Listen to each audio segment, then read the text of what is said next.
Hey all, Dr. Jessica Chaco, and let's talk today about something that has just been going around like crazy these days, and that is norovirus. Norovirus is a stomach bug. It causes vomiting, it causes diarrhea, sometimes it causes fevers, but not very often. Mostly it's just vomiting, diarrhea. But the thing that we worry most about when we're talking about vomiting, diarrhea is our dehydration. So we want our kiddos to stay nice and hydrated. When we get too dehydrated, our temperatures can go higher. We just feel more miserable, headaches and more body aches. And worst case scenario is it just affects our organs, which we definitely don't want. So how do we keep our kiddos hydrated when they are feeling super yucky and nauseous and having all of the diarrhea? And basically that is just super small sips. I like to think of our tummy when we're sick, kind of like if we had a sprained ankle, right? If we had a sprained ankle and we just got over this sprained ankle, we are not gonna be jumping up and down on it. And that would be like the equivalent of eating a big meal or a heavy meal with lots of fat and lots of just a lot of food, or drinking a whole lot, right? Gulping down a whole cup of water. We're not going to do that. We're going to be so much more gentle to our tummy. The way we can do that is small sips frequently. It could literally be just a sip. And sometimes in my house with my toddlers, I set a timer for 5 minutes. And whenever the timer goes off, we're like, okay, take a sip, and they take a sip. And this one sip every 5 minutes is a great way to support that tummy and let it get what it needs without being overwhelmed. Similar to maybe walking with crutches, or maybe walking with a brace on our foot or ankle if we had a sprained ankle. So what to drink, right? If we're having food, then water is just fine. If we're not eating so much, which most kiddos don't want to do when they have a tummy bug, then we want to drink something like Pedialyte, or maybe Body Armor is another drink I really like.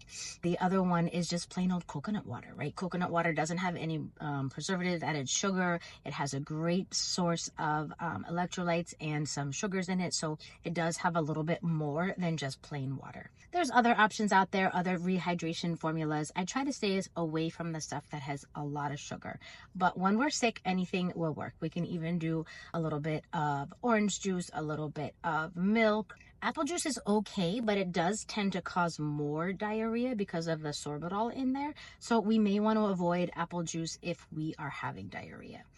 How much to drink, right? So we say you're just going to have your kiddos drink a little sip all day long.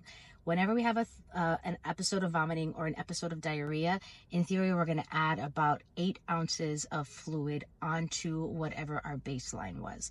So little kiddos, we're talking somewhere around, 30 ounces of fluids per day.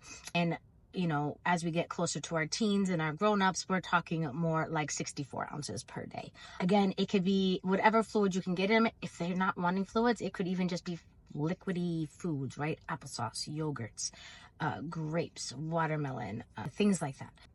The goal, again, is to keep our kiddos hydrated. Now, when to call the doctor? Well, if we're after a day or two still not able to keep anything down, vomiting, you can reach out to your doctor. Some doctors will, do Zofran very quickly to help kiddos overcome things, and others not so much. It just depends on your doctor and how your kiddo is doing otherwise.